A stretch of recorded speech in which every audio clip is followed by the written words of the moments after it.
Hello, listeners of Do Go On in the UK. It is me, Matt Stewart, one of the hosts here, letting you know that here in the year 2025, September, I'm heading to the UK. I'm doing shows on the 4th of September in Edinburgh, the 5th of September in Cambridge, the 6th of September in Birmingham, the 10th of September in Manchester, the 12th of September in Swansea in Wales, and the 13th of September in London town, which only has a handful of tickets left available. I would love to see you there. Go to dogoonpod.com for tickets. When you think about businesses that are selling through the roof, sure, you think about a great product, a cool brand, and brilliant marketing. But an often overlooked secret is actually the businesses behind the business, making selling simple. For millions of businesses, that business is Shopify. Nobody does selling better than Shopify. They're the home of the #1 checkout on the planet and the not-so-secret Shop Pay that boosts conversions up to 50%, meaning way less carts going abandoned and way more sales happening. Businesses that sell more sell on Shopify. Upgrade your business and get the same checkout Allbirds and Skims use. Sign up for your $1 per month trial period at shopify.com/start selling. All lowercase. Go to shopify.com/start selling to upgrade your selling today. Shopify.com/start selling.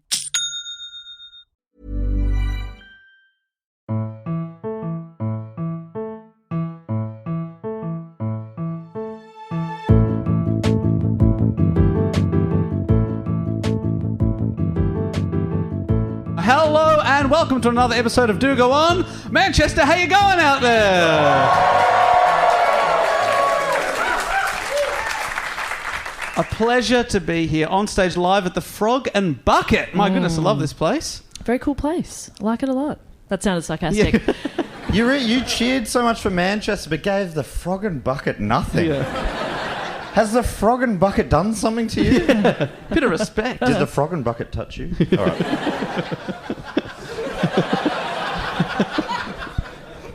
Imagine if I'd uncovered something there. Yes, this building is very handsy. So thank you so much for coming out on this Sunday afternoon. Give us a cheer if you've heard the podcast before. Fantastic. Such a relief. We love to hear that. And we always ask this, so don't be embarrassed. Give us a cheer if you've never heard Do Go On ever in your life. Every time. Front fucking row. Yeah. What is that? That's five from five? Yeah, 5 from 5. The fifth show in a row. Sorry, go on the bad seat. Let's switch you out. Yeah. Why is Incredible. this? That is ridiculous, mate. No, welcome. I don't know why you're smiling. I'm deadly serious.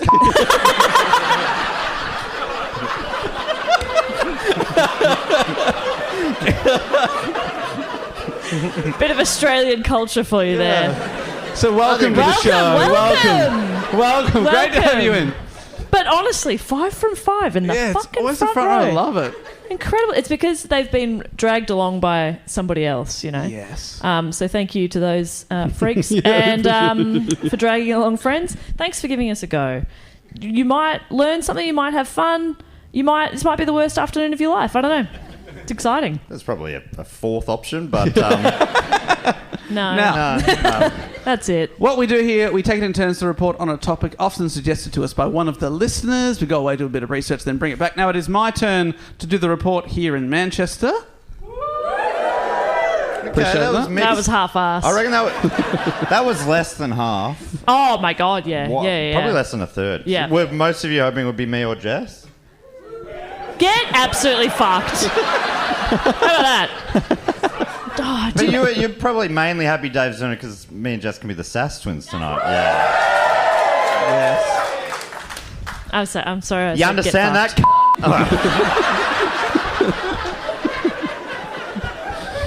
Well, I'm setting a bad early standard, I think. I don't have it with me. Oh dear. Oh no. I'm so sorry. Do you want a pad and I'll go get it? No, I got the backup.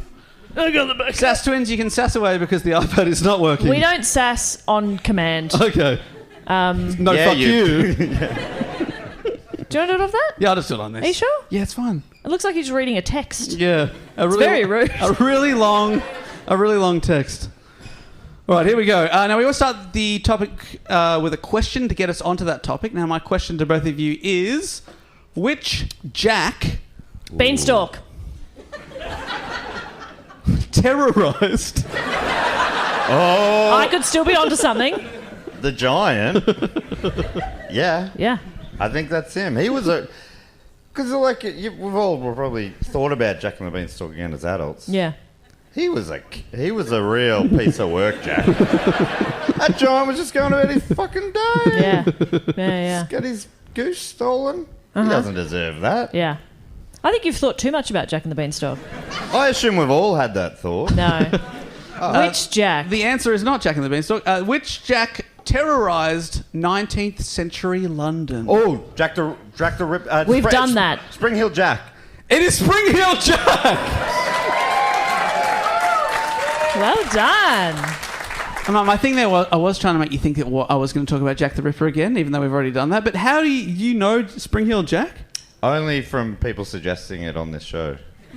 And there's quite a few of them. Okay. I've seen In the Hat a lot, and I've never looked into it, but it sounds fantastic. Have you guys heard of Spring Hill Jack? Some nodding. Yeah, okay. And some people just going, no. And those are my favourite people. No. Well, a bunch of people suggested this. Thank you to Arun from India, Tom McKenna from Melbourne, New York, Christopher Ray Johnson from Palmer, Texas, also suggested by Christopher R. Johnson from Lancaster, Texas. If anyone hears their name, give us a woo. Yeah, give us a cheer. Megan Rife from Shippensburg, Pennsylvania. Jordan Brooks Fowler from South Carolina, you in?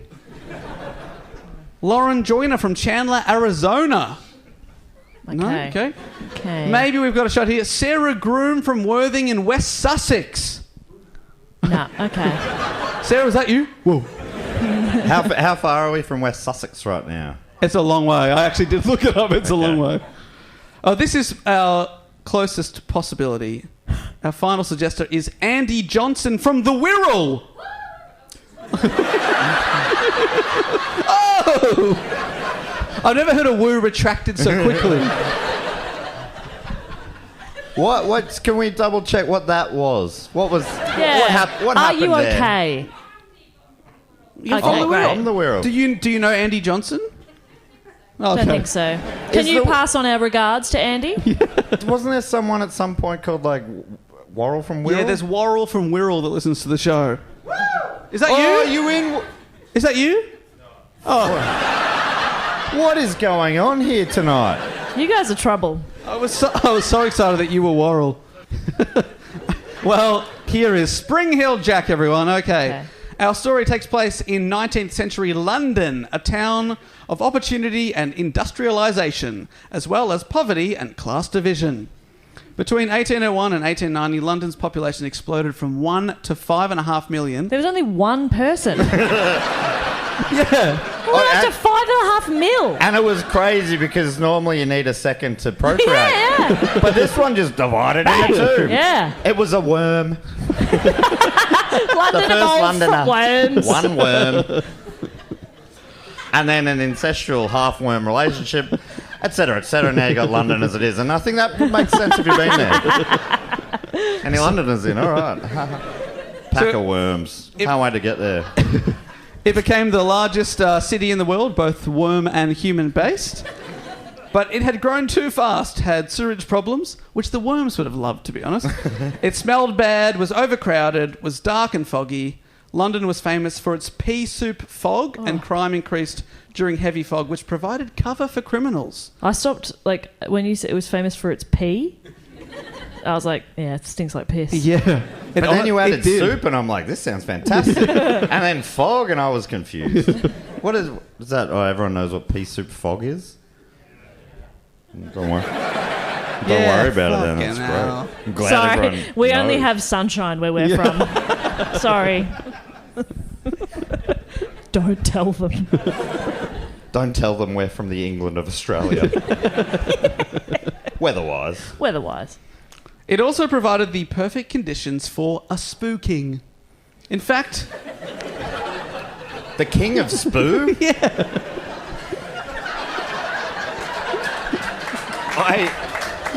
Yeah, no, it deserves that. Just a smattering. I only asked that because that's genuinely what I thought you said. A spooking. A spooking? A spooking. No, in fact, London already had a history of being spooked. What are you talking about? Have you not heard the word spook before? Yeah, no, I have. Just not quite as many times in one sentence. There was spooking. There was a lot of... I'm trying to make it so you understand how I speak. That's how you sound to me. Spooking. Right, let me tell you about some of the spooks. This is before the main story today, but in 1762, a purported haunting occurred that attracted mass public attention, called the Cock Lane Ghost. Okay, I think I've figured out why you decided to bring this part up. Yeah. It's called the Cock Lane Ghost because the residents in Cock Lane near London's Smithfield Market were said to be haunted by the ghost of Fanny Lines.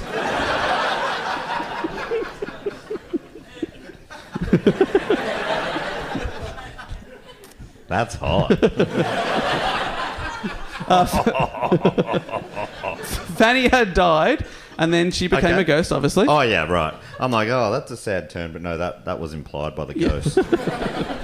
Her landlord, Richard Parsons, claimed that Fanny's ghost haunted his property and later his daughter. Richard, what's short for that?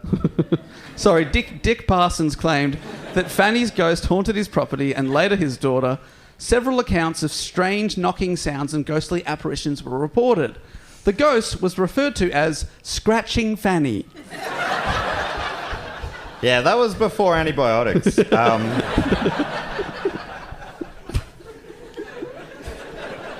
that how you'd fix that? I don't know. Not one of my areas of expertise. So several seances were held to determine Scratching Fanny's motives. It became a big news story, and Cock Lane was often made impassable by the throngs of interested bystanders. So everyone went there to hear Scratching Fanny. It was investigated... The sounds were something like this. Oh, yeah, that's good. Oh, yep. Oh, get right in there. Fantastic. Fantastic. Spooky.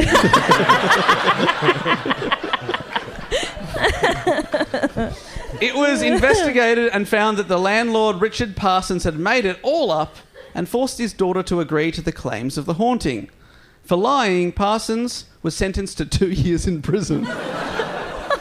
That's fucking brutal. That is brutal.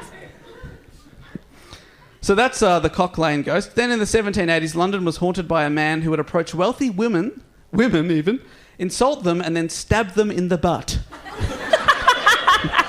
Matt. He insults them Yeah. and then stab them in the butt In the with butt. a knife? Yeah, some sort of pointy object. Yeah, well, you've got to be more specific, mate. Cock Lane again? The press soon named the maniac the Monster, and the city was gripped with monster mania. Some men even founded a No Monster Club and began to wear club badges on their lapels to show that they were not the monster. Yeah. We're one of the good ones. Yeah. I'm not a monster. I'm a feminist. Yeah. A famous detective agency failed to capture the monster, so armed vigilantes began to patrol the streets. Fashionable ladies began to wear copper pans over their petticoats for protection from being stabbed in the bottom. It's a wild time, isn't it? Copper pans. So he can't cop a field. No.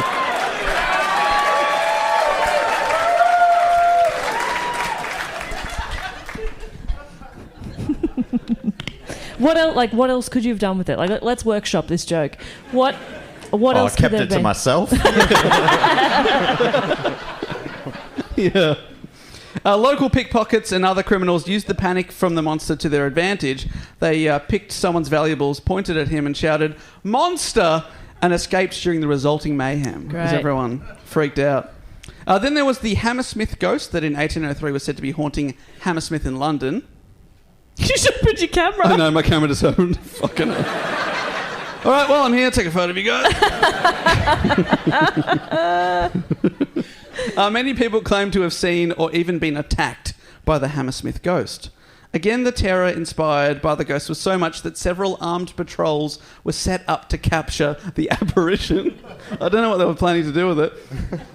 On the 3rd of January 1804, a 29-year-old officer named Francis Smith shot at and killed what he believed to be a white ghost. He killed the ghost. He's like, well, there's your first clue. I killed the ghost! Only it turned out not to be a ghost, but in fact was a bricklayer named Thomas Millwood, who was wearing white clothing for his trade.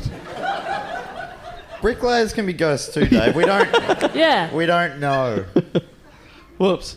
So London, what I'm trying to say, had a strong tradition of ghostly hauntings and spookings. And our main topic today begins a couple of decades later in 1837, when, like I said, London was dark, overcrowded and smelly. Dave, can I just quickly, I just want to let everyone know, this is our 5th show of the tour. In Berlin, we did a story about Berlin. I don't know, see if you find a pattern here. In Edinburgh, we did a story about Scottish people in Edinburgh. In Belfast, we did a story about Irish people. No, we didn't. That's not true. Yeah. I forget it. The pattern. What's the? Is the bar open? And does anyone want to get me a beer? All right. A little joke there. If anyone wants to. All right. Everyone just looked at the floor. Oh, is that the time? This gets close to Manchester, but never quite here. Okay. Oh, okay. But I was just wondering why you chose Manchester would never be spooked. No, you're way too tough here for spooking. Yeah. Too smart, too tough. No. Just can't win with these fucking people. We're trying to make you feel good, all right? So it starts in London, but then it does spread. In 1837, in October, a girl by the name of Mary Stevens, who worked as a servant, was walking to Lavender Hill after visiting her parents in Battersea. On her way through Clapham Common, which is actually right near where we are doing our London show, so I probably should have done that down there. But the Patreon voted for this. They wanted me to talk about this here in Manchester, so here we are. A strange figure leapt at her from a dark alley. This is Mary Stevens. After immobilising her with a tight grip of his arms, he ripped her clothes and touched her flesh with his claws, which were, according to her deposition, cold and clammy as those of a corpse. Oh. How the fuck does she know? What have you been up to, Mary? She went on a date with a corpse once and very clammy. But what she didn't take into consideration was he was nervous. He was a nervous corpse. Yeah. You can't just have one clammy corpse hand and go, oh, all corpses have clammy hands. Yeah. It's ridiculous. Phew.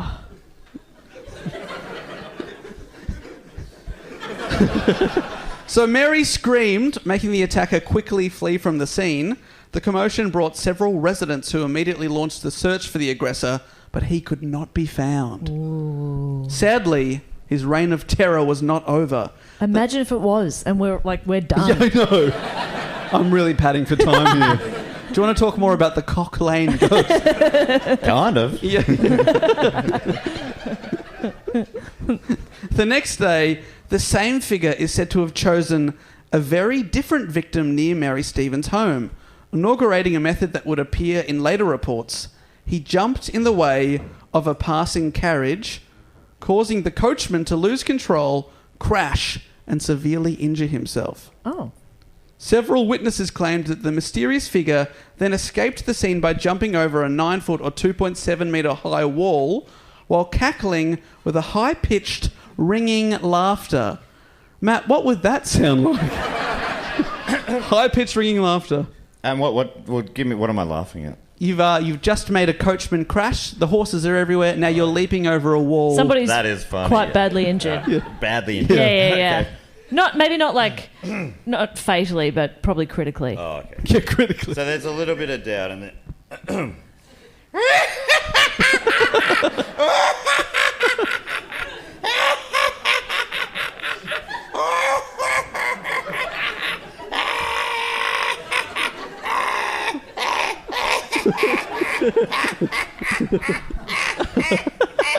Yeah. Yeah, like that.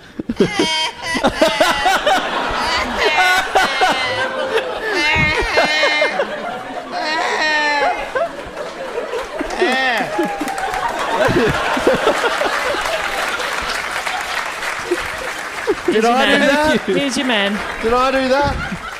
For the recording to make sense at home, Matt has just had a beer delivered to him. Thank you. What's your name, sir? David Cooper. Doesn't matter.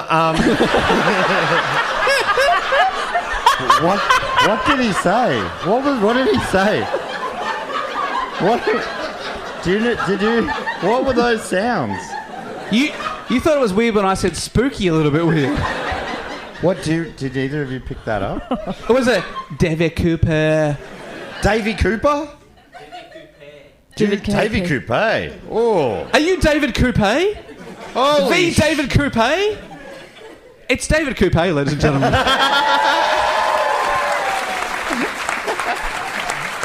That is one of the best names I've ever heard.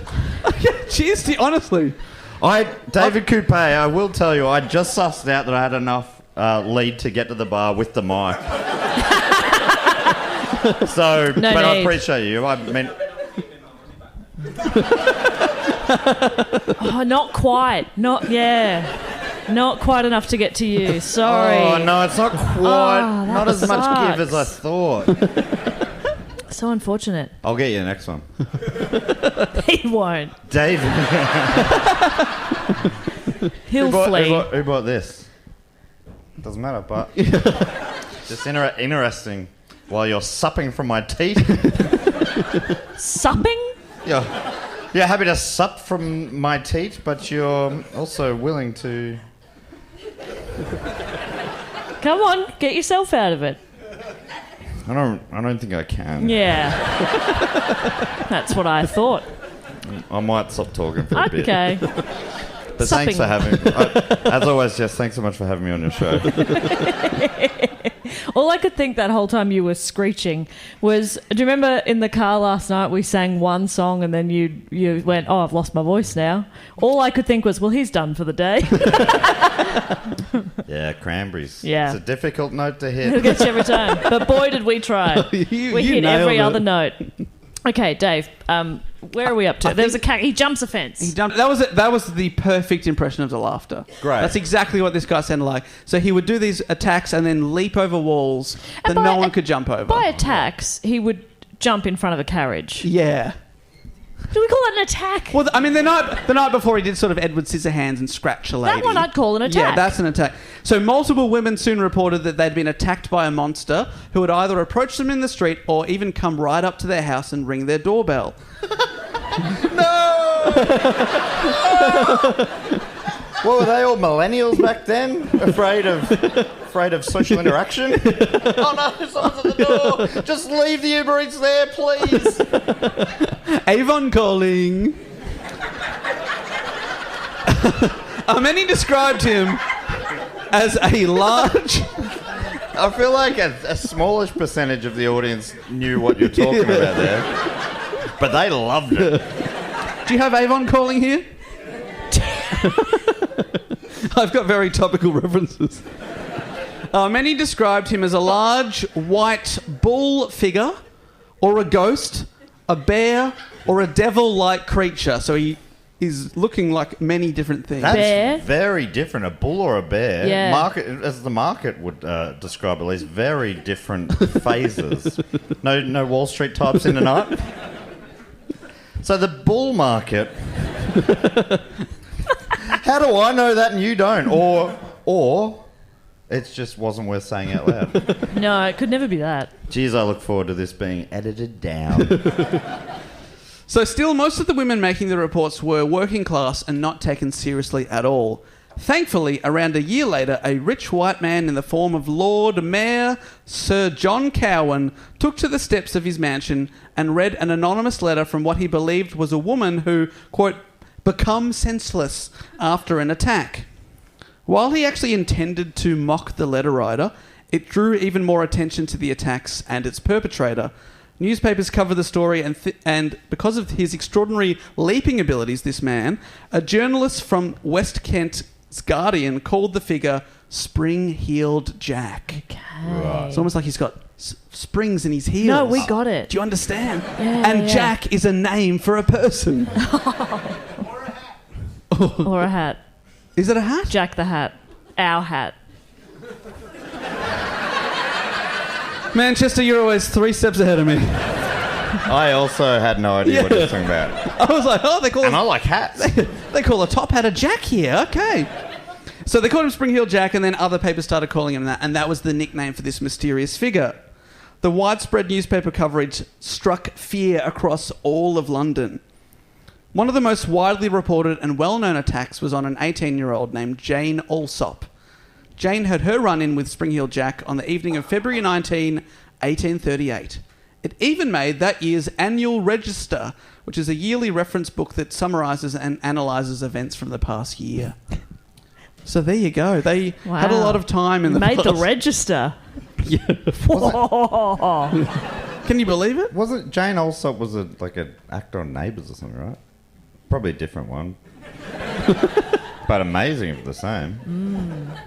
You seem to not be able to confirm or deny that. Yeah, I can't. Should I keep going here? So it made the register. In the register, it describes the attack. That's why I bring up the register. It's got the best description of what happened. This is Jane Alsop. About 8:45 on the preceding night, she heard a violent ringing at the gate in the front of the house, and on going to the door to see what was the matter, she saw a man standing outside, of whom she inquired what was going on. The person instantly replied that he was a policeman and said, "For God's sake, bring me a light, for we have caught Spring-Heeled Jack here in the lane." Oh my God. So she returned into the house. And I can give you an update if you want. Yeah. I'm good. Okay. Is it the same Jane also? Same name, different person. There was nothing on her Wikipedia about being involved in Spring-Heeled Jackery. There you go. It's good to confirm. It is. But you would know if you saw her. She's on Blue Heelers and a lot of great stuff. Oh, great. Probably not in the right city to discuss, but a real shining star of Australian small screen. She's been in shows like... It's like the Australian version of Hollyoaks. or EastEnders. And then she was on The Bill, or as we call it, Blue Heelers. Yeah. Do you guys feel up to speed now? So she returned Actor. She was an actor. And still is, to be honest. She's about my age. Really old. Yeah. So Jane's at the door. This guy said, "Hey, we've got Spring-Heeled Jack in the lane. Get a light." So she returned into the house and brought out a candle and handed it to the person. That instant she had done so, however, he threw off his outer garment and, applying the lighted candle to his breast, presented a most hideous and frightful appearance and vomited forth a quantity... This is an amazing sentence. And vomited forth a quantity of blue and white flame from his mouth, and his eyes resembled red balls of fire. I think there might have been a gas leak in London.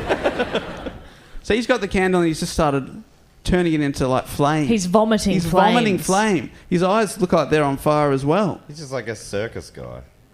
Yeah. Is this a circus guy? Well, let me describe his outfit. See, is this circusy? She observed... Leotard. Well, he wore Twirly mustache. He was holding a chair out like this. He wore a large helmet. Yes. He could be one of those stunt riders in Circus Soleil or something. Yeah. And his dress, which appeared to fit him very tightly, seemed to her to resemble white oilskin. Okay. I don't know what that is. Could you put it into terms of like Australian TV shows? Help us understand. So he's wearing a helmet. A helmet and sort of white tight leather, oilskin. kind of like the uniform they'd wear on Blue Heelers.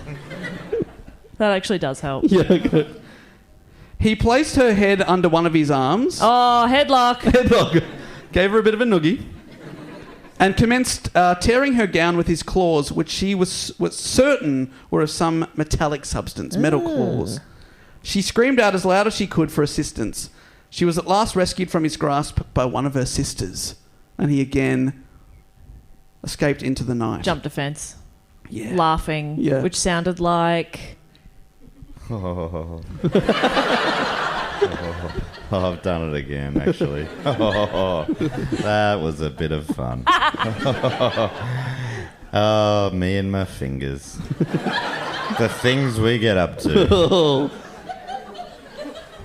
I mean, that's the character. You're looking at me like, weird. Yeah, of course. I was also in character. Oh. And I was somebody nearby, Yes. hearing that and going, "What the fuck is that?" You know, yeah. He walked past an alleyway and a man was saying, "My fingers have done it again." Yeah. I'd keep walking quickly. That's terrifying. This podcast is brought to you by Squarespace. Squarespace is the all-in-one website platform designed to help you stand out and succeed online. Whether you're just starting out or growing your business, Squarespace gives you everything you need to claim your domain and showcase your offerings with a professional website. With Squarespace's collection of cutting-edge design tools, anyone can build a bespoke online presence that perfectly fits their brand or business. Start with Blueprint AI, Squarespace's AI-enhanced website builder, to get a fully custom website in just a few easy steps. Squarespace also offers a complete library of professionally designed and award-winning website templates with options for every use and category. It's easy, it's intuitive, no experience required. Oh, tick, tick, tick for me. Three things that could be used to describe me. No experience, intuitive, and Difficult. easy. You are difficult. Oh no. This is the first I'm hearing of it. Well, let me add this. Squarespace also gives you everything you need to offer services and get paid all in one place. From consultations to events and experiences, showcase your offerings with a customizable website designed to attract clients and grow your business. Get paid on time with professional on-brand invoices and online payments. Head to squarespace.com/dogoon, DOGOON, for a free trial and to save 10% off your first purchase of a website or domain. If this back-to-school season, talking to your teenager sounds like this. With Boost Mobile, make it sound like this. Come to your Boost store, get a line, and take home a tablet for only $99.99. Perfect for staying connected and studying anywhere. They're happy, and you save.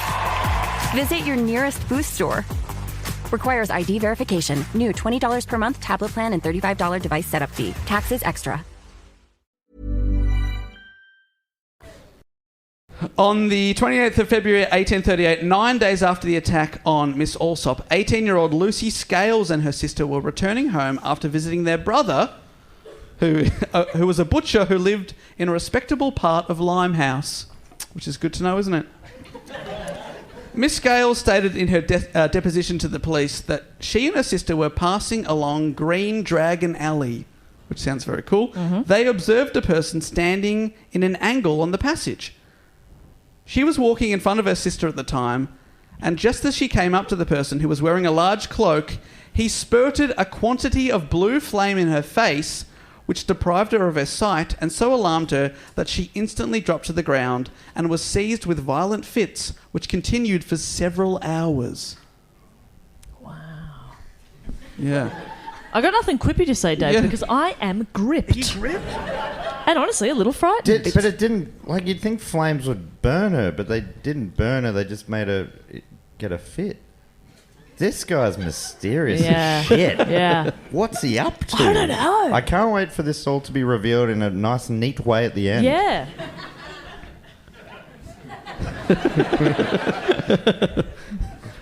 I can't wait for the resolution. Yeah. There's got to be another explanation, Mulder. After these incidents, Spring Heel Jack became one of the most popular and sensationalized characters of the period. It was big in all the newspapers. Everyone was talking about, when will he strike again? Who is Spring Heel Jack? Is this pre or post the Ripper? This is pre-Ripper. Pre-Ripper. Oh. Pre-Rip. Right. So Jack was just the name they put on pests. Yeah, because apparently it was a hat. Yeah. It was a hat. Oh, right. It was a hat. Probably named for the hat. Yeah. This Jack fingered so the other Jack could rip. It's very funny. A smattering, again, is about all it deserved. If either of the Jacks would be the Ripper, you think it would be the one with metal hands. Yeah. Made for ripping. Yeah. Yeah, no smattering for that one. Look, I'm not in it for the smatterings. As much as I appreciate them when they happen. Yeah, I'm all about the smatterings. I love a small portion of an audience Yeah, enjoying going, something. something. This will get them to move along.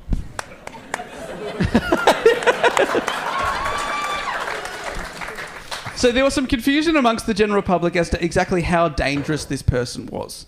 Because there were some very real attacks going on in London, but also lots of exaggerated stories about the creature. Mm-hmm. This blurring of reality and fiction made for great entertainment. His alleged exploits were reported in the newspapers and became the subject of several penny dreadfuls, a pejorative term for cheap popular serial literature of the day. Can that be my new nickname in the group chat? Oh, yeah. Penny Dreadful? Oh, yeah, that's good. That suits. Yes. I am a nightmare. Yeah. And you're not worth very much.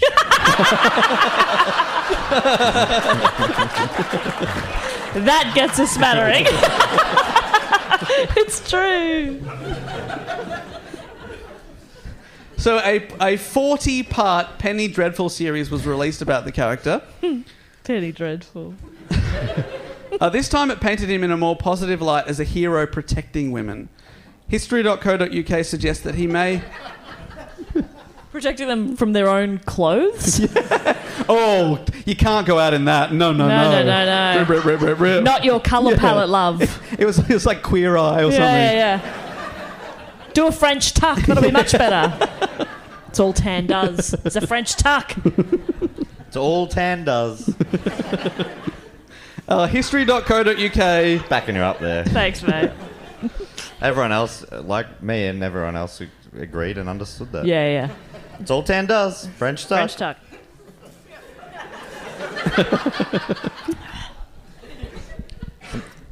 You checking that there are people out there? For the third time, history.co.uk. Sometimes me I just thought of something else.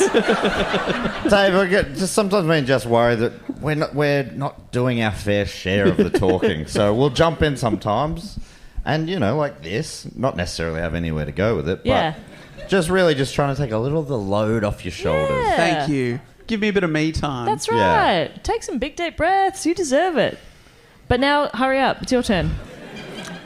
History.co.uk suggests that he may have been the inspiration for Batman. As one of the covers of the Penny Dreadful series, he really, really looks a lot like Batman. With the little... Yeah, little... Yeah. Yeah. And they're like, oh, yeah. And the tool bell, and it says, kapow. No, it doesn't do that. There's a bat signal in the background. It's uncanny. And speech bubbles are, I am Batman. That's not how he says it. Say it right, Dave. I'm Batman. No, I swear. I'm Batman. I'm buffed. Give us a second. I'm having a tough day. I think my wife left me. I think it's serious this time. This is good stuff, Yeah. I think this could be a whole new angle for Batman. His wife left him. He's puffed and his wife left him. He thinks his wife may have left him. She said she was going to the shops, but I haven't seen her in ages. So some of the titles in this Penny Dreadful series about Spring Hill Jack include The Dead Witness, The Terror of the Land, A Mystery of Mysteries, A Leap for Liberty, and Spring Hill Jack, Man or Friend. One or the other. The classic dichotomy, man or friend. Man, yeah. Well, man or bear, Jess, just quickly. Yeah. Bear. Are you serious? Well, this guy looks like a bear, so good luck. I'm wearing, just quickly check my I'm not a monster badge. You have made a huge mistake. The bear's not wearing one of those. Makes you wonder, doesn't it? What are you doing? I don't know. I'm having a weird one. I can't help. I know. Should I go for a bit? No. Okay. No. I'll sit, but I will try even harder to shut the fuck up for a bit. I've been intending to do that for a bit, and ironically now I'm telling you about it. Yeah. So, the character of Spring Heel Jack began to appear in plays performed in the cheap theatres that abounded at the time. Wow. The Devil was even renamed Spring Heel Jack in some Punch and Judy shows at the time. So he's everywhere. He's big. He's a star. He's a star. He's going to be huge. He quickly entered pop culture, but if you think he was done, then you better think twice. Because in August of 1877, so he's been spooking for about 4 decades at this point. What? Yeah, he's been spooking for a long time. Jesus. Some soldiers stationed... Is this his job or still a hobby? I think he's at one stage he transitioned to full-time spooking. Wow, it's a hard jump to make, when it sort of starts out as a passion project and then it starts to sort of become like, it generates some income and then you kind of go like, can I do this full-time? Yeah. It's a hard leap. So, good on him. If anyone's going to make the leap, though.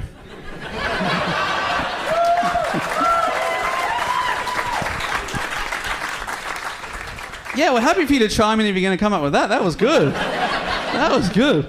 Right, but that's the standard, okay? In August... No, I love you. I love you so much. I love you so much. That felt really insincere, didn't it? No, I love you heaps. Yeah, you're great. Jesus fucking Christ.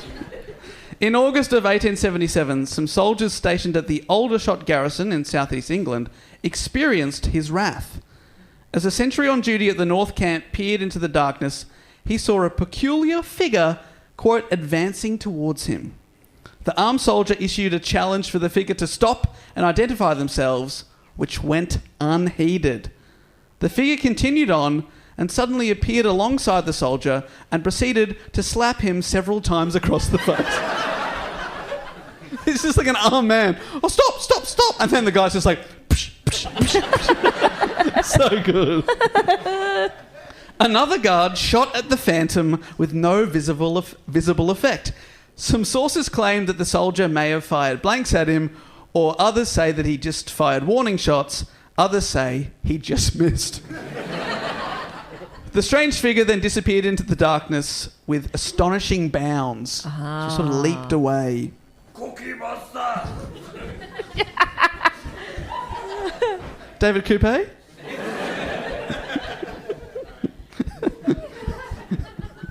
Do you understand them? All of a sudden I have an understanding of what you guys go through.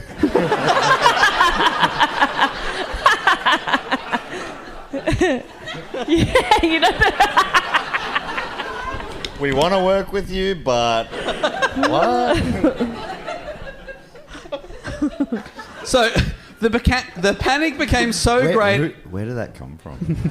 Can you point them out? It was David Coupe. That was David Coupe. David Coupe. And he said Cookie Monster. If he put it into terms like Wall Street market, yes, then we could follow. So the panic became so great at Aldershot that sentries were issued ammunition and ordered to shoot the night terror on sight. Whoa. Following which the appearances ceased. So he disappeared. Coward. The same year, Spring Heel Jack was reportedly seen at Newport Arch in Lincoln, which is in Lincolnshire, wearing a sheepskin. An angry mob supposedly chased him and cornered him, and just as in Aldershot a while before, residents fired at him, but to no effect. As usual, he was said to have made use of his leaping abilities to lose the crowd and disappeared once again. So they can't catch this guy. He seemed to be unstoppable and completely out of this world, but others began to speculate on the figure's identity. who is Spring Heel Jack? People started to suspect that he might actually be a high society member who was able to easily travel around England at the time. A report about another attack described the monster as wearing his usual cloak and metal claw, but also wearing clothing embroidered with a family crest and the letter W on it. There happened to be a local man that fit the bill. Why are you wearing something that clearly identifies you? Hello, Well, yeah. my name is Spring Heel Jack. It was possibly... That does sound very Batman-y as well. Wealthy guy, all that sort of stuff. Yes. W. It's just a straight Wayne.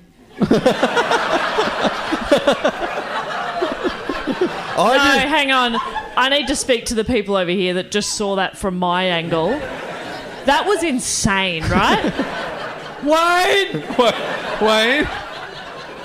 Because I only meant that they were ripping him off, but you're suggesting it's Wayne himself? Bruce? Is that what you mean? That's what I'm getting at. Wayne. Cookie Monster. Now it makes sense. It is. Has anyone ever seen me and David Coupe in the same place?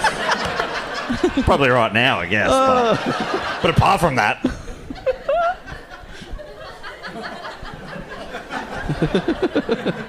So the letter W, there actually happened to be a local man that fit the bill. Rich, with the letter W. Bruce the Wayne. Marquis of Waterford. Oh. Born in 1811, his name, Henry de la Poa Beresford. Possibly de la Poa Beresford. Oh, we're going with Delapua. He was educated at the famous Eton College, where he was known at school and in the press for his antics and his drinking. Ah. Referred to as the... You did not like that bit. Referred to as the Mad Marquis by the press, he was regularly arrested for being drunk and disorderly, and the press at the time reported on some of his behaviour, including breaking windows and accosting people whilst naked. Some of his other antics include going on a pleasure cruise, which sounds awesome, with the hope of reaching the North Pole. Fuck. That sounds awesome. I think that if they're like me, they thought it was funny. I'm saying they, I mean Manchester, because we've got all of them in tonight. They thought it was funny for you to describe as antics going on a cruise. Is that... No, okay. So he went on a cruise with the hope of reaching the North Pole, only to cause a disturbance on board, and he ended up getting beaten up by the crew. This is also very Bruce Wayne. He would pretend to be drunk and stuff so that no one would suspect that he's like the smooth-moving Batman that we all know and love. Real smooth mover. Yeah. Famously so. So smooth. Yeah. In another incident, the Mad Marquis attacked a toll keeper by literally painting him and an intervening police officer with red paint and then locking them both inside the toll booth. That's just good stuff. That's an antic. Yeah, now that's an antic. That's just good, clean, harmless fun. Yeah, he painted some people. He then went on a rampage throughout the town and painted more things red, and some claim this is where the phrase paint the town red comes from. Oh my God, if anyone's up for that, I want to do that tonight. We can tell. Okay, that one hurt. Oh. So these reports of his behaviour were surfacing around the time that the reports of Spring Heel Jacks were increasing. So the Marquis and the Spring Heel Jack started to be blamed or almost blamed for anything that went wrong. Right. There was it was either the Spring Heel Jack or the Marquis, or possibly they're the same person. In the Penny Dreadful series I mentioned earlier, Spring Heel Jack was a masked avenger that glows with blue fire, and any time his face is revealed in the comics, characters would recognise him, but the author would never reveal his name in full, instead cutting off mid-sentence like, I recognise you, you're the and it would just say M.A. ... possibly a reference to the Mad Marquis. Okay. Increasing reports of Spring Heel Jack also led to theories that it was not just one assailant, but multiple copycats. This included two men, Charles Grenville and James Painter, who were arrested for frightening women and children, which is wild in itself. There was also arrested for frightening women and children. Yeah, but there wasn't no more information about what they were doing. Yeah, just like... Oh, boo! Oh, not even. Just like they came around the corner at the same time. Yeah. Oh. You're under it. You're nicked. There were also theories that there were multiple people playing Jack at once, perhaps friends of the Marquis, all doing it together as a big funny prank. Sightings of Spring Hill Jack weren't confined just to the UK. In the mid-1800s in Australia, where we're from, gold rush fever had truly taken over, with thousands of people from around the world, including England, flocking to Australia in the hopes of finding their fortune. This included Bendigo and Ballarat in Victoria. And it's here we get reports of sightings of Spring Hill Jack in the early 1880s. What are the odds of this, Dave? Is this the second Manchester show I've ever done for Do Go On? Both times I've referenced Ballarat. What are the odds of that? What was Pretty the last good. one? Plugger. Oh, okay. And it went like that there too. Newspapers report on the character jumping up and somersaulting over people, breathing fire, and doing circus-style tricks. Okay. Vigilante youths got involved, using shotguns, trying to shoot at the figure. And then he returned fire, and then a bystander got injured, and this led to a rethink in the whole vigilantism thing. Whoops. Do you know who... Robin came from the circus. Batman's sidekick. Holy shit, I think we've cracked this shit open. Yeah. Wow. Especially if what I said was true. Somebody said yeah. Okay, great. So that's all I need. Anyone know Robin? Or which one? Which one? We've gone too far. We've gone too far. No, I think we're talking to the right guy now. Yeah, but we've gone too deep. Is one of them a circus guy? Yep. Thank There you you go. so much. Great. Over here we heard dick. Hard to know what that's in reference to, but I think you're bang on. Remember when you put the mic down before? Ed, honestly, when Dave's being like this, I am being a pest. I know. He puts up with a lot. And how much do I put up with? Not as much. That's very kind of you. It's actually sweet fuck all. I think it's just that Dave can see the time. Yeah, that's right. So there's a character that at least looks like him in Ballarat and Bendigo, but was this the same Jack? People were wondering. Historian David Waldron says that it's unlikely that Jack caught gold fever and came over. It's more likely that the sightings were part of the popular Australian pastime of the time, ghost hoaxing. God, we're fun people. Yeah. Where people would dress up in elaborate costumes just to scare people. Yeah, a bit of fun. Waldron told the ABC about one of these ghost hoaxes, saying, there was a guy called the Wizard Bombardier in Ballarat who dressed up like a wizard with a sugarloaf hat, which is a tall hat with a cone on top. That's called a jack. He'd throw things and yell and holler at people in his white wizard outfit before making his escape. There you go, a bit of Australian history there. So we have to contend with that. Was it one of these weirdos, or was it one of your weirdos? That's the question. It was definitely a weirdo. Yeah, it was definitely a weirdo. Yeah. Reports of Spring Hill Jack's antics kept coming in the UK in newspapers, and they became more outlandish over time. Reporters began attributing all sorts of unsolved crimes to him just to sell newspapers. But sadly, all good things must come to an end. And in 1904, the last report of Spring Hill Jack was published. He was seen in Liverpool leaping over rooftops, which isn't that far from here. And I know you absolutely love Liverpool, right? That's mixed. Yeah, it was mixed. So yeah, he just suddenly, that was the last report, and people stopped writing about him in 1904. Wow. When did the Mad Marquis die? Probably sometime before that. But people were wondering, was it a series of people in sinister outfits? Was it a creature from out of this world? If it was the same guy, he'd been haunting the UK for 67 years. Yeah, it's probably not. Probably not.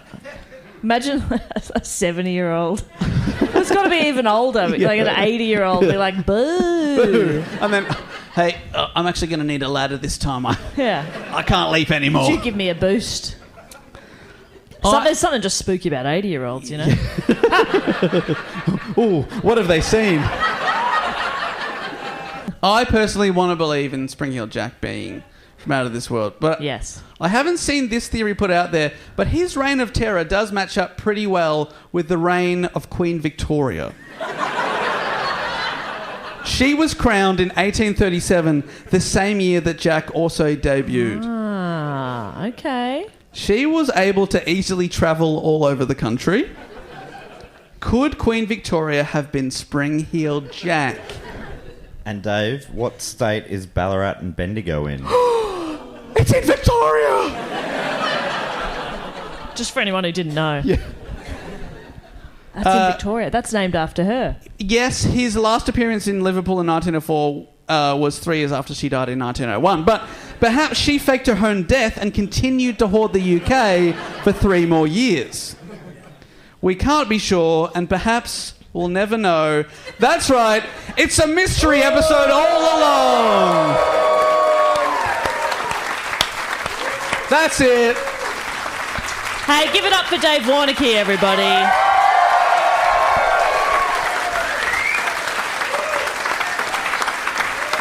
How does he do it? I would not be at all surprised if it turned out Dave was one of those weird guys who did stuff in the night. Oh, yeah. Me? Yeah. Yeah. I did ask you to get something out of my suitcase before, and I was like, oh, don't open that bag with all the claws in it. Yeah, I thought that was weird, but That's my claw bag. I didn't touch a claw bag, I swear.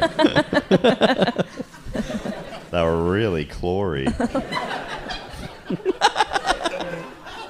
Glory.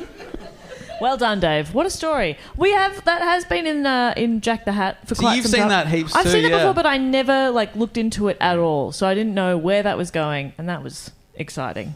Was it spooky? No, Okay. not even vaguely. I was The gonna... wild thing was, it went nowhere in the end. It's a mystery. Yeah. And how could you see that coming? And we specifically asked for a resolution too. Yeah. We said, can't wait for this No, to be I- wrapped up in a Yeah, cute I little gave I'm you pretty one. sure the Victoria Yeah, it was Queen resolution. Victoria, yeah. Yeah. That's the only thing that makes sense. Yeah, exactly. Yeah, not that it was just a bunch of bored people. They didn't have TV. You know? What Yeah. else would you do? Yeah. Honestly, it was a tough time pre-TV. But we made do by scratching women. And scratching fannies. I told you, keep out of my claw bag. Well, we've had some fun here tonight. That is pretty much the end of the show. Thank you so much for coming out. And I apologise if we've kept you a little bit later. It took a little bit longer to get you in than we thought, so we started a little bit late. But we do have a little bit of time at the end. If you wanted to come say hello or buy some of our merch, will be up, setting up in that back booth in the corner there. Yep. We've got some signed tour posters. We've got some sticker packs. Yes, magnets. And we have some magnets if Yeah. you do want to buy something or just say hello. But as we've also said at every show, if you want to just walk past and not make eye contact, that is absolutely Yeah, that's okay right. as well. If you want to maintain eye contact and walk past and out, I mean, I'll respect the hell out of that. That'd be would a be cool. real David Coupe maneuver. Yeah. No, I think he's avoiding eye contact for the rest of the night. But it's so great to be. I love Manchester. Thanks so much for having us. I love the Frog and Bucket. What a Yeah, great give it up for the venue. Frog and Bucket. Colin and all the staff have been Thank you amazing. so much. Yeah, it's awesome Colin, to a be back. legend. There's so many. All the photos around of Steve Coogan being on this stage. I think we would have done him proud tonight. Yeah, I think he'd like what we're doing. He'd be like, this is good Now stuff. this is worth Now doing. this, This is a worthwhile use of all of our time. yeah. This is art, Yeah. is what he'd say, I'm sure. But Dave, boot this baby home. So thank you so much for having us, Manchester. Until next time, we'll say thank you so much and goodbye. Later.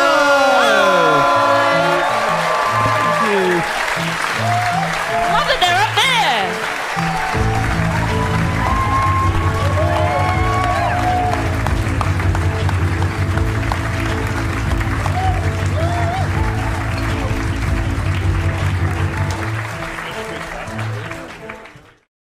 And we're back in the room. Can you believe it? I can't believe it. Almost a year later. We're That's right. We're back in Melbourne. back in Melbourne, back in our regular studio. I'm in a different chair, though, just to mix things up. You've mixed. That's nice. It is nice. It feels right. It also feels like you've moved as far away from me as possible. Mm-hmm. Is that true? I'm very flatulent today. Just so you know, it's still a small room. That's wafting Oh, over. I'm not getting away with it. Okay. Yeah, we are back in the room, and I hope you enjoyed hearing that live show from Manchester. Manchester? Yeah, it was Manchester. That's right. At the Frog and Bucket, we were live there, which is a lot of fun. Thank you to everyone who came out. That's the final episode we had up our sleeve from the UK/European tour. Yeah, we had a couple of left over, and we were like, oh, we'll put them out at some point. And then we just kind of not forgot, but eventually we were just like, why haven't we put those out? Let's do it. So I hope you enjoyed that. That was a really fun crowd, a fun show. Beautiful city. Yeah, beautiful city. Afterwards, I think you'd be surprised to remember just that we got pizza. Oh, that doesn't sound like us. I think That pizza shop was great. yes, we walked down to Yes. a pizza It was shop. like down a little alleyway. It was a beautiful little pizza shop. We got some pizzas. We went back to our Airbnb, which was also very nice. And did we watch a movie or something while we ate pizza? Yeah, I think we watched. Or did we watch the final episode of Instant Dream Home? Our favourite Favourite show, which I don't think has come back for season 2. No, it's a one and done, much like us. That's right. You get it perfect the first time. Why threaten that perfect reputation? Yeah, post show, I know we've talked about this, I'm sure, but like Matt is energized by a show. He'll love to go out for a drink afterwards. Loves to meet people. I'm not saying I don't like to meet people. I love to meet you. Yeah, we did it. We did it. To be fair, we did the show, and then for an hour plus afterwards, Yes. we had a bit of merch to sell, but also people came up and said hello, which is very, very nice. Yeah. We met quite a lot of So great lovely. people.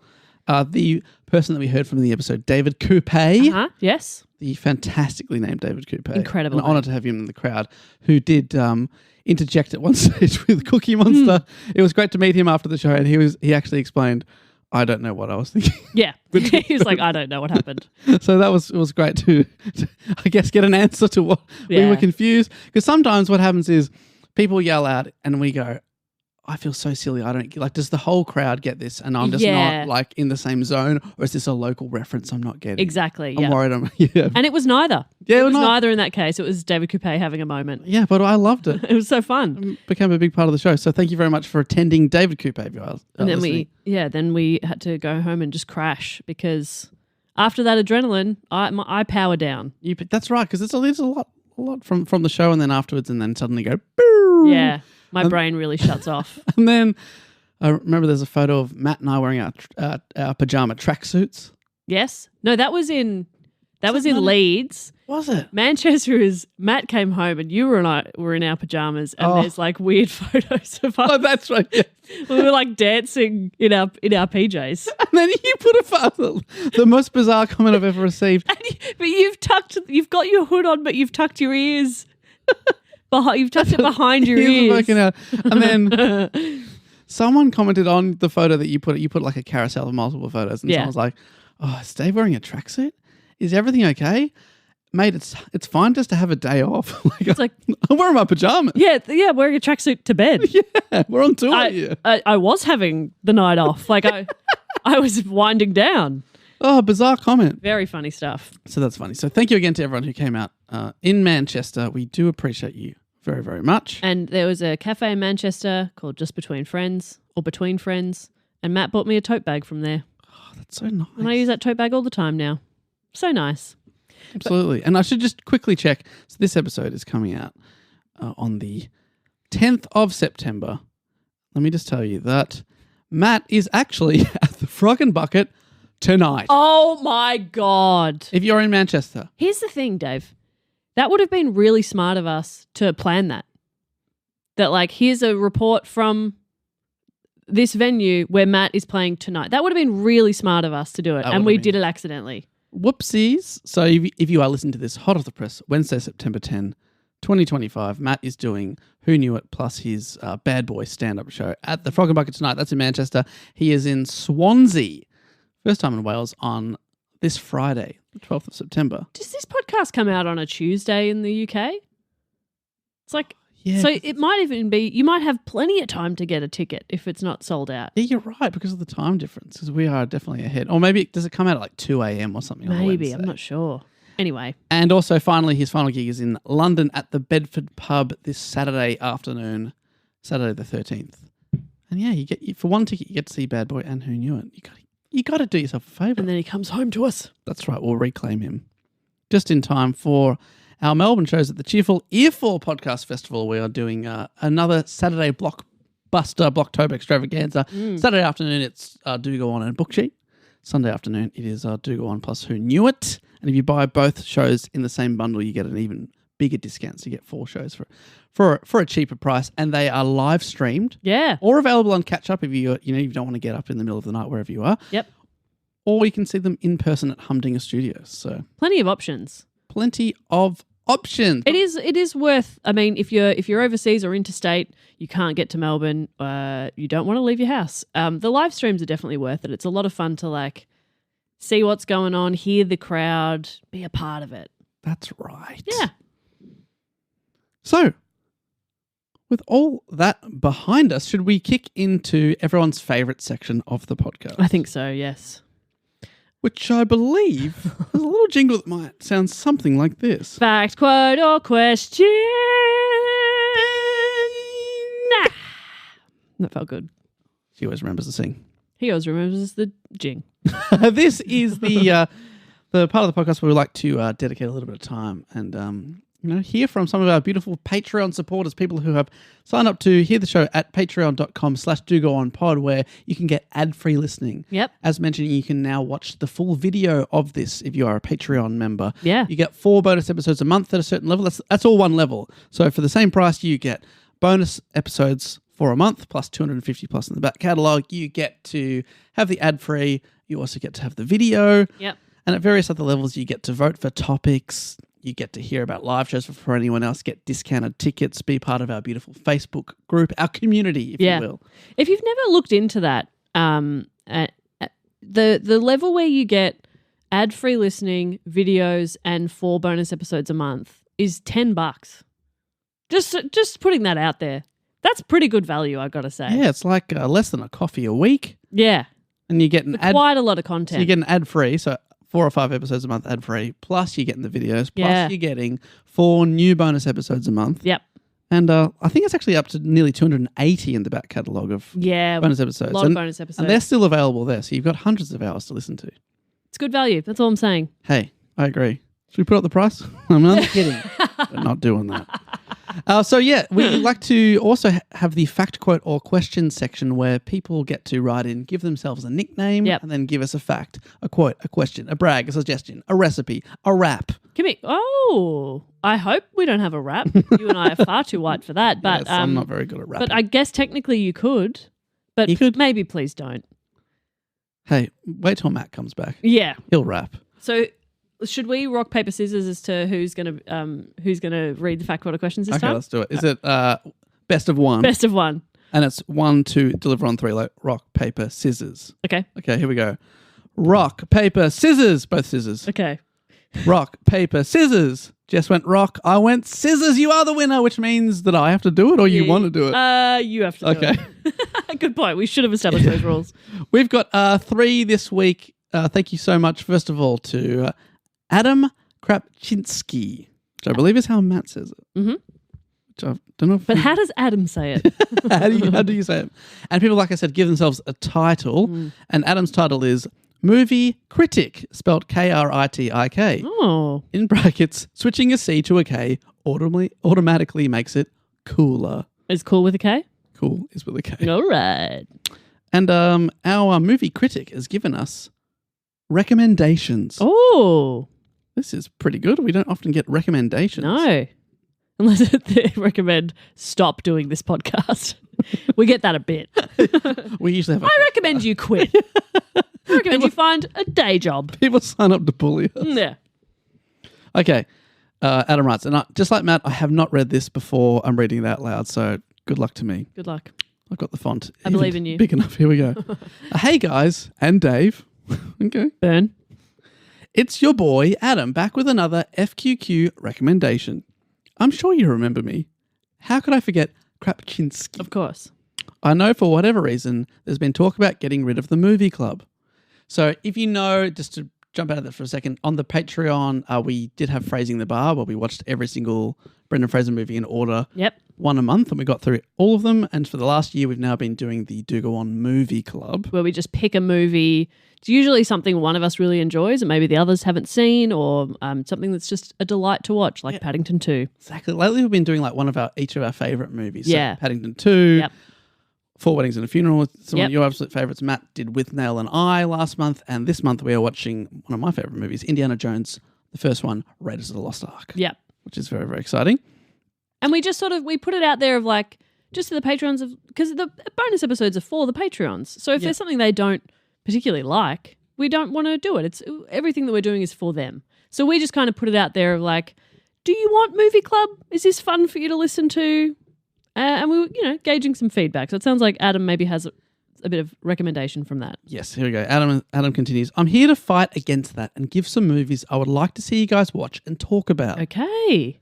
We've got School of Rock. Great movie. Absolute classic. I remember seeing that at the movies with my friends, and we were I can still quote that too much. We've got Napoleon Dynamite. Yep. Which you mentioned on the With Nell and I episode. Yeah, that's true. Dodgeball. Yep, another great one. Haven't seen it in Duck, ages. Dive, something. Damn it, I've forgotten it. Rip Torn has a great line in that. Anyway. We'll get to it. And Happy Gilmore are 4 of my turn on whenever because they're just so easy to watch movies. Mm-hmm. As well as 21. Despite Kevin Spacey, it's one of my favourite movies. I'm not sure if I remember 21. No, I don't know 21. Oh, it's a I think if I'm correct, it's like a card counting. Like a blackjack. It's a blackjack. Movie. Okay. Yes, it is. Yep. I would also like to see you guys watch Bullet Train. I watched it once. Oh, Bullet Train was fun. Yeah, I watched it on a plane, I believe. A lot of fun. When it was first on Netflix, and have been meaning to give another watch. Do what you will with this information, and hope to see some of these in future Movie Club episodes. Thanks. Question mark. Thanks, Adam. They're all great suggestions. Great suggestions. Bullet Train is a great cast. Yeah. That's a bit of a fun. An ensemble. Yeah, they're all pretty fun. Good suggestions there. I like that. Yeah, they're great. Thanks, Adam. And so far, we're continuing on with the Movie Club because everyone seems to be pretty positive about it. Yeah. So that's good. Next up, we have Bobby, McBob, McBobby T, McBob. Damn you, McBobby. Bob McBob McBobbity Bobbington. Do you want to take over? Because that was really good. Okay, Bob McBobbity Bobbington. Did I get that? Bob McBob McBobbity Bobbington. Thank you. I'm going to call you Bob for short. And Bob's title is... Thank you, Mr. McBobbity Bobbington. Thank you, Mr. M. Bob's title is Chief of Melting due to it being too hot. Bob, are you in the Northern Hemisphere? I can only assume. Or are you in the Triptych Club? Yeah, it's hot in there. We have a quote from Bob. Oh. Here we go.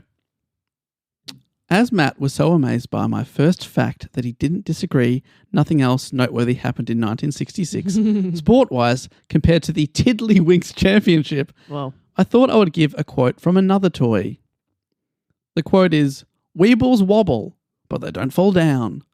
Toodle pip and carry on being awesome. Oh, yeah. I think yes, I am Googling. Weebles.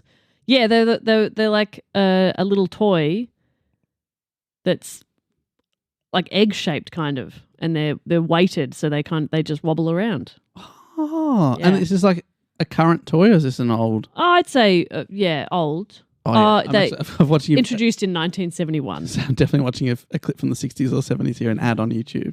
They look fun. Yeah. But they don't fall down. They don't fall down. You can try, but they do not fall down. Thank you, Bob.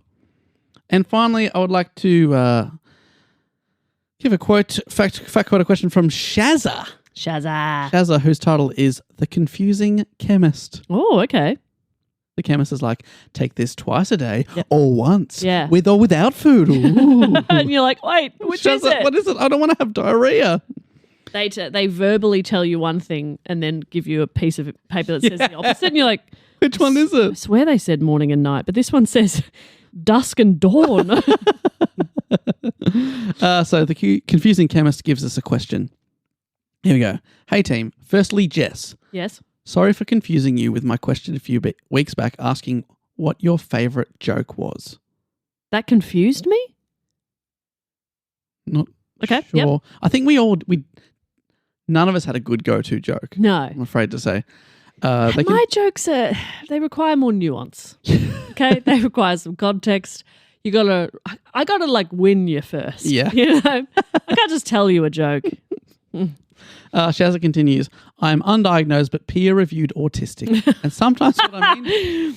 Undiagnosed but peer-reviewed is so funny. I've never heard that phrase before. That's so... I mean, plenty of people go around being like, well, undiagnosed, but, you know. But peer-reviewed is very good. I like that a lot. Shazza continues, sometimes what I mean to ask doesn't come across in what I say. Sure. And with that, we have another question from Shazza, which is, my question is, what is your favourite sweet treat? Ooh, that's a good question. That's great. I think I've got two possible answers. If you're talking like cake-esque stuff, like from a bakery cabinet, where you've got donuts, custard tarts, etc. My favourite they're so good. I was so confident you were going to go a cinnamon scroll. I love cinnamon scroll, but I would, from a country bakery, I will get a very old school. This is like harking back to childhood, a jelly slice. Ooh, which is basically a square, usually piece of cheesecake with like a thin slice of red, usually jelly over the top. My mum makes a mean jelly slice. Really? Yeah. Gosh. Next time she makes some, I'll bring you some. Can I get invited to a family gathering? Oh God, of course. See you on Christmas. That would be nice. That would be nice. Yeah. You always post a nice photo from your Christmas on our Instagram. You're always in the usually your parents' backyard. They've got a great backyard. Got a beautiful deck, bit of grass there. I'd love to sit out there and have some jelly slice. Oh, it's so nice. Where's the invite? You should just come out sit on the deck. It's That'd a be beautiful lovely. deck. My brother built that deck. Really? You can walk around knocking on it going, yeah, it's pretty good. That's solid, that is, yeah. You're going to build that. It's probably a redwood. And he'll say, no. So that's my answer to, like, if it's a bakery type thing. Yes, yep. But if it's like a lolly or a sweet, a candy type thing, my favourite is probably either musk sticks or musk flavoured lifesavers. Fuck yeah. I Love love a those. musk. You love What is musk? I think originally it's Rosewater or something, isn't it? No. I thought originally it comes from like a gland of like a deer or something. It's pretty horrific, but No. What flavour is musk? Unique floral, sweet and powdery taste, often described as having notes of rosewater and vanilla. Fuck you, Dave. Oh, the word musk originally comes from a scent gland found on the male musk deer, which is native to the Himalayas. But that's not what the lolly is. I think it's where it originally came from. But not anymore, right? I don't think so. Thank God. Yeah, I love a musk stick. What a great answer. Yeah, baked treats. There's a cafe, it's like the perfect walking distance from our house that we walk the dog there, get coffees and walk him back. And it's like it's at least a half-hour walk for all of us. You can extend that walk if you want to go further, but if you only have a short period of time. That's a perfect walk. Yep. And they do a pretty good cinnamon scroll. And I think it's like, I've seen those cinnamon scrolls elsewhere. So they're obviously like baked somewhere and delivered to cafes. Cool. Oh I don't know who makes them. You don't know. Have you heard? It's not a Sebi scroll. It's not a Sebi's. I love the look of Sebi's. I actually think that might be too much for me. It's too much. Yeah. So like they went bananas during lockdown here. Yeah. In Melbourne, and now our local cafe had them for a while, but they'd sell out. You have to get in with it in half an hour. But we made the trek out to the place, and it was like, I don't know, Saturday at 10 a.m. or something, and there was a line, or we lined up for like 20 minutes. That's crazy. But they did like the sweet, but they also do like a Vegemite scroll. There was a pizza scroll. Oh, yeah. They were really good. I don't have the same sweet tooth I used to have, which disappoints me, honestly. Like a cake or something like a cinnamon scroll. It's like sometimes I can't get through it all, and I'm very disappointed by it. Which is why I'm happy. Often we will get a lunch break here, and we'll have a cookie. Yeah. And you get most of the cookie. I love sharing a cookie with Jess because I get 3/4 of a cookie. It's great. It's really fun. We go, oh, should we get a cookie? Yeah, now go on, let's get a cookie. And I like a little bit, but then I'm done. Okay, in terms of like, we're having a movie night and I want to have some snacks. Yep. I'm going savoury mostly. There'd be chips or popcorn or something. Me too. But then probably like lately pods, like Mars pods. They're great. Because they're kind of crunchy but chocolatey, caramel, nice. Or obviously I love Skittles. Yeah. But I have to I have to share those so I don't have the whole bag. So did you say what flavour of pod you Mars. Like? Oh, like a Mars bar. Sorry, yes. Like a Mars bar. Yeah, one. they're very, very good. Yeah. I'm with you on pod. There is permanently a block of peppermint chocolate in my fridge. And I just chip away at that over a week or two. Are you the kind of person like my wife can have one piece of chocolate? I was not. Yeah. But now I am, yes. I'm like a row at a minimum. Yeah. Gotta have 3 or 4 pieces. Yeah. Oh, my dad would be a block. He'd eat the whole block thing. at a minimum. Yeah. If we got to the end of the night and the block wasn't done, Dad would be like, bloody hell, what's going on? And now a block of chocolate will last me a week. And I just want to be very clear for people listening, if that is bringing you any kind of shame. I'm on medication that literally blocks a lot of those chemicals in my brain. Yeah, okay. So trust me, I used to be able to demolish sweet stuff. It's baffling to me that I can go, just 2 little squares of chocolate's good enough for me. I'm full. Oh, I couldn't handle more of that. You look yourself in the mirror and think, who am I? I do sometimes. I'm like, I hate myself. You get back in there, you finish that block. Who am I? You are not John Perkins' daughter. Yeah, he's offended. He's so upset. That was great. Thank you so much to our beautiful, I've closed the bloody thing now. Shazza. Shazza answered the question too. Yes. Oh, fuck's sake, Dave. I'm taking over. No, please let me have I'm this. doing it. Shazza's answered the question of favourite sweet treat. Says mine is 180 popcorn in Glen Waverley. I don't know if there are others around. It's expensive, but holy fuck, it's the best popcorn you'll ever have. Give it a try next time you're at the Glen. Shazza, I basically grew up at the Glen. That's right. That was your sort of area. I have worked at the Glen at 3 different places and also 3 at Chadstone, the fashion capital. Any of these popcorn establishments? No, I don't even know. I don't know 180 popcorn. I'm going to look it up. I have typed it into Google. There's one at High Point. Oh, Melbourne Central. Melbourne Central, Doncaster, and the Glen. Our menu. What are you talking about? For a popcorn shop? They have sour cream and onion, Sichuan spicy, banana chocolate, strawberry popcorn, chocolate, caramel, seaweed. What the heck? Tomato popcorn? Really? That's crazy. This is from their website. Founded by a couple, John and Sarah, who started popping kernels of joy for their friends at their house. Their smiles fueled a dream, and soon John's Popcorn became a local legend. Wow. What started as a homey gesture blossomed into a thriving business now boasting 30 plus stores across Hong Kong, Macau, Singapore, and Australia. What? That's awesome.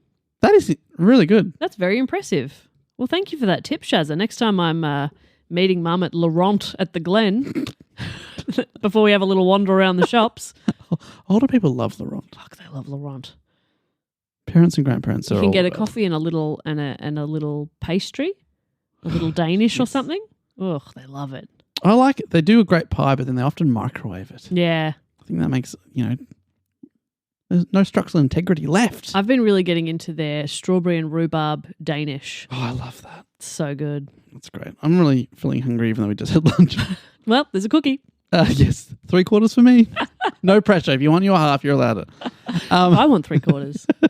Don't be crazy. Fair enough. Yeah, for the last several weeks, it'd be fair. Honestly, you could have the next three full cookies. So thank you to Shazza, Bob, and Adam there. Great stuff.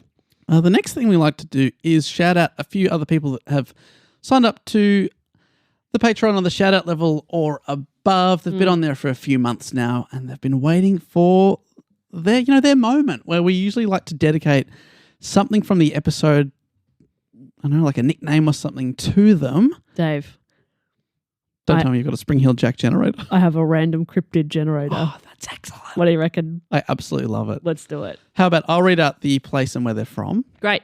That's the same thing. And also their name. The place, where they're from, their address, where they reside, Where they live, where they're currently living, where they're from, where they live, where they're going, where their at the end of the spiritual day. home is also. where they sleep. Where would you say your spiritual home is, Dave? Probably the Glen. I don't think I've ever For been. your post renovations. I don't know my way around there anymore. Oh, and yeah. Shazza, just in case you were wondering where I worked at David Jones, I worked at Dimmicks, and I worked at Gloria Jeans. That's the big. The Glen's bigger than I would have expected then. Oh yeah. It was a big DJ's back in the day, and it's a department store for anybody, international listeners. Gloria Jeans is a chain coffee shop, almost like a Starbucks, but yeah, kind of similar. And Dimmicks is a bookstore. And I worked there. Wow, did you get discounts at all these places? Yes. Did you get lots of books all the Yes. time? Yeah. And one of my high school crushes, big reader, smart boy, he'd come in sometimes. Really? And You got to... a little bit of a chat to him. Oh, Hey, what are you looking at a there? bit of a... Oh, The Outsider. Yeah, I'll read that. And I did.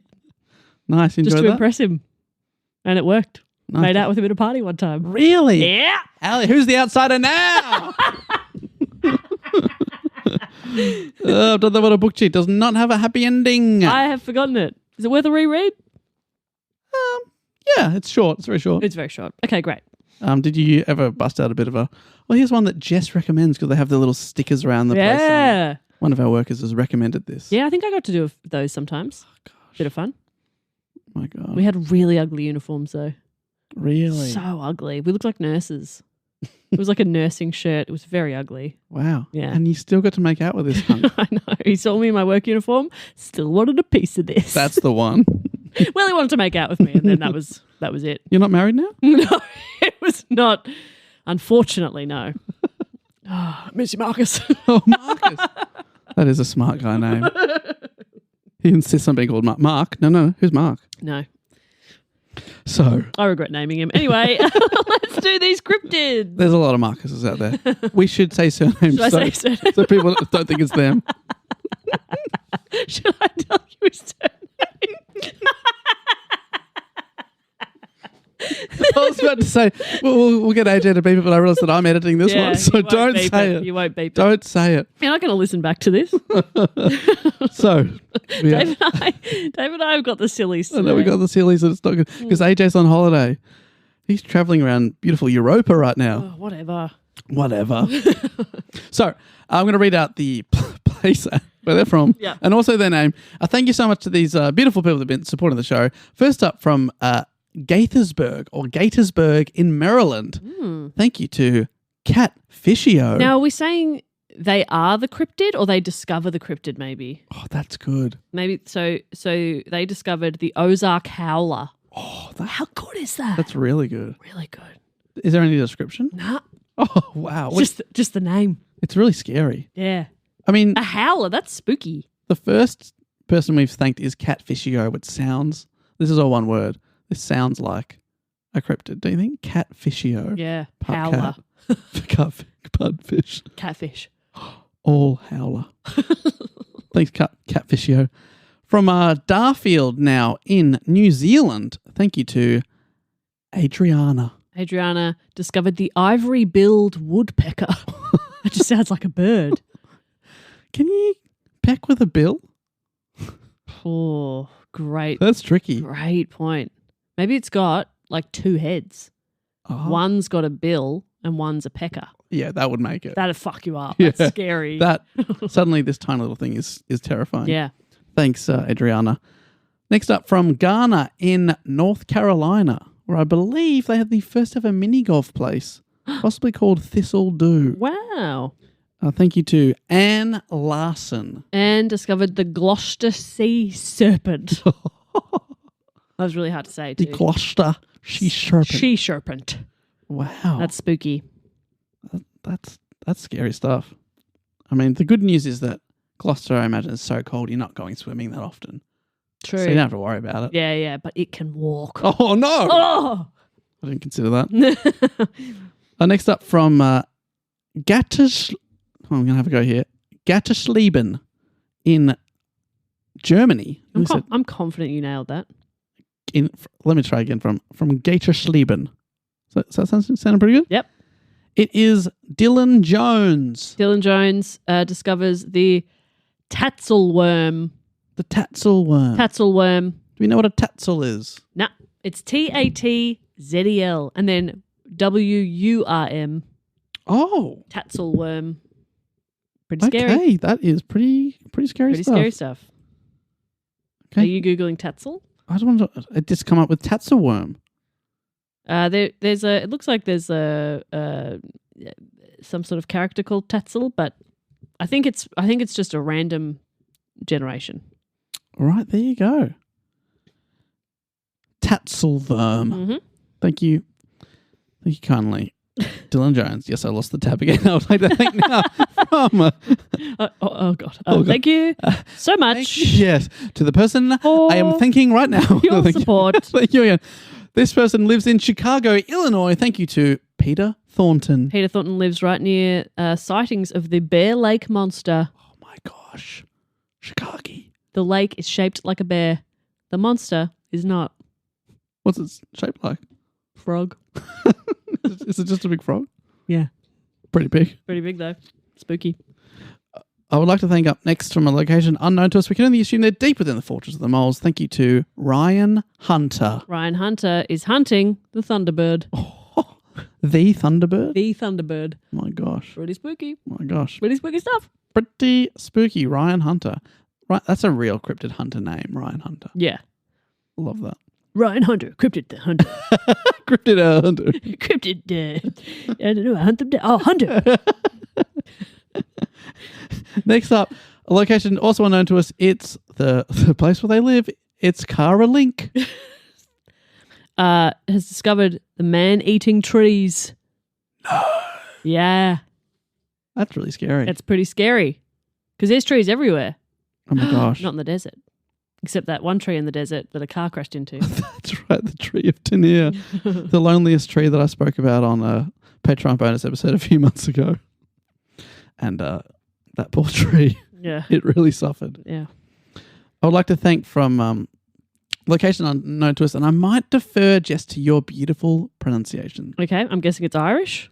Could be Irish, could be Welsh. I'm coming. Hang on. I've lost the tab. Okay, you've lost Yes, I'll happily help with where are we up to? Ryan Hunter, Cara Link. Oh, Aoife.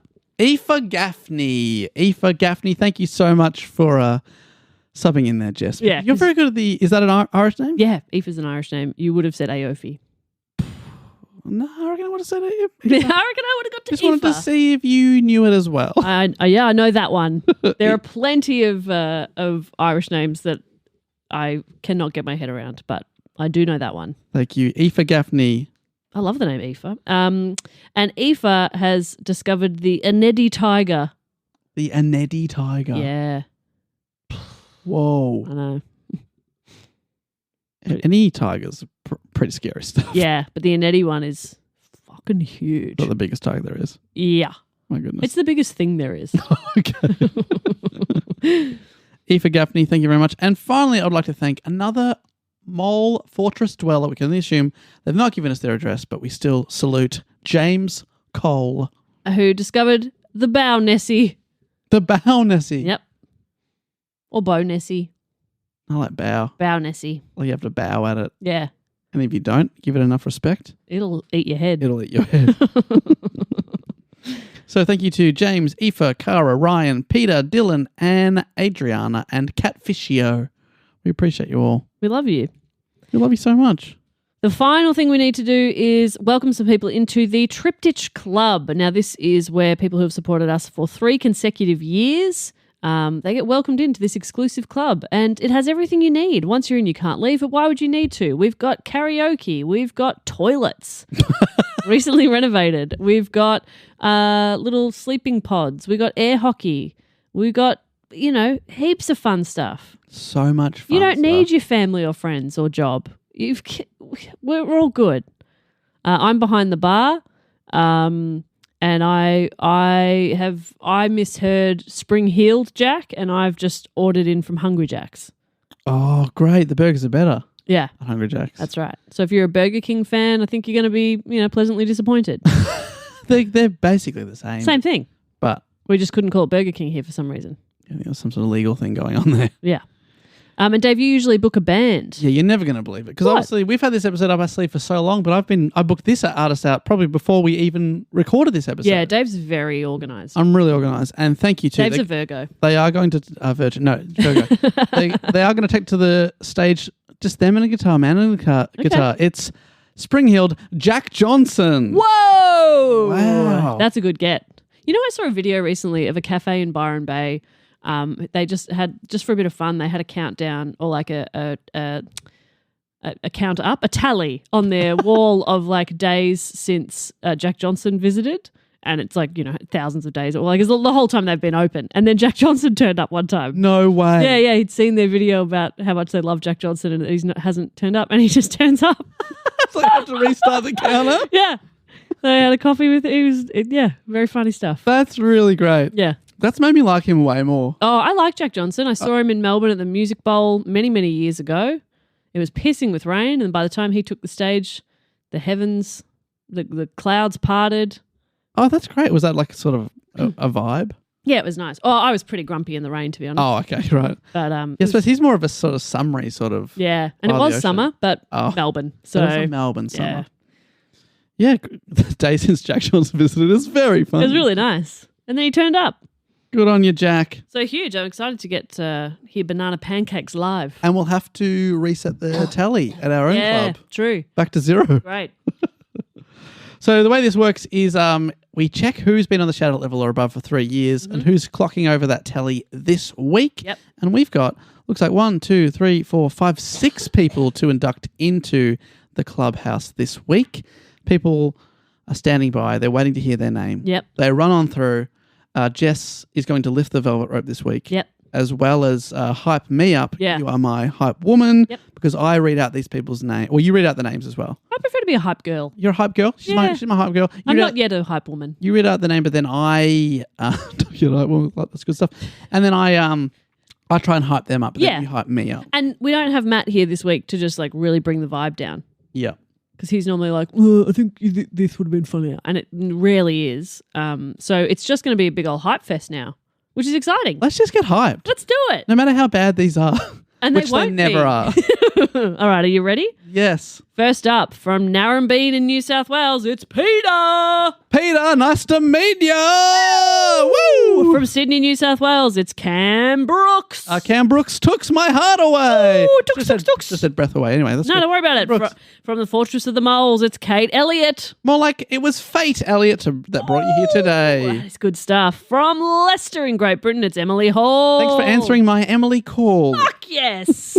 Then we've got from Eglinton in New South Wales, it's Rebecca Patterson. I'd like my Eglinton sunny side up when you're around, Rebecca. Hey, you are on fire today.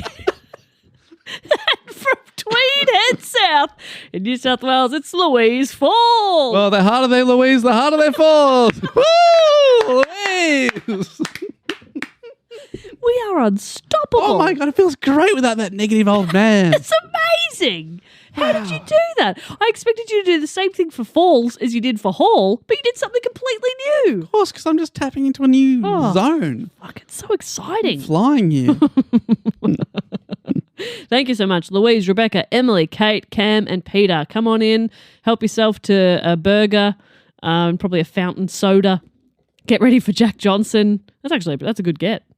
And can't believe it was free. Yeah, and help yourself. Please feel free to use one of the toilets, recently renovated after an incident. It's about the fourth time we've had to renovate the toilets, but that's okay. The incidents keep happening. Is there anything else we need to tell people? Not much other than to say that we are starting our Australia and New Zealand tour at the end of this month with our first stop in Hobart. A bunch of the shows have already sold out. We've added a couple of extras. So check our website, dogoonpod.com, if you want to see us in Hobart, Melbourne, Canberra, Sydney, Adelaide, Perth, Auckland, or Wellington / I said or too early, or Brisbane.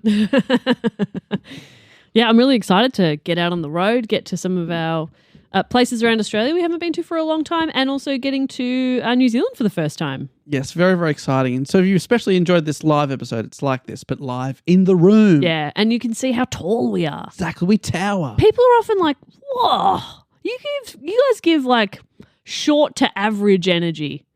And actually, we're average. Yeah, especially when you put us on a 3 meter tall stage. We look average. We look pretty average. Yeah. And you go, they really talked about Dave being tiny, but he and Jess are the same height. Hey. And Matt is slightly taller than them. Taller. Don't give away our secret. We want people to pay to see us And together. go, whoa. Yeah, but when I say that, Dave and I are freakishly tall. Huge. Yeah.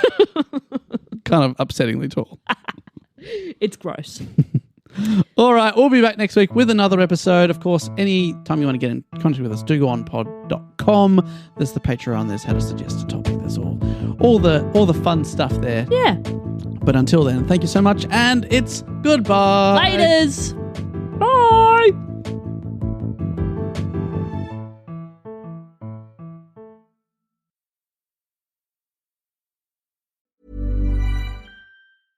If this back-to-school season, talking to your teenager sounds like this. With Boost Mobile, make it sound like this. Come to your Boost store, get a line, and take home a tablet for only $99.99. Perfect for staying connected and studying anywhere. They're happy, and you save. Visit your nearest Boost store. Requires ID verification. New $20 per month tablet plan and $35 device setup fee. Taxes extra. Don't forget to sign up to our tour mailing list so we know where in the world you are and we can come and tell you when we're coming there. Wherever we go, we always hear 6 months later, oh, you should come to Manchester. We were just in Manchester. We were just there, but this way you'll never miss out. And don't forget to sign up, go to our Instagram, click our link tree. Very, very easy. It means we know to come to you, and you'll also know that we're coming to you. Yeah, we'll come to you, you come to us. Very good. And we give you a spam-free guarantee.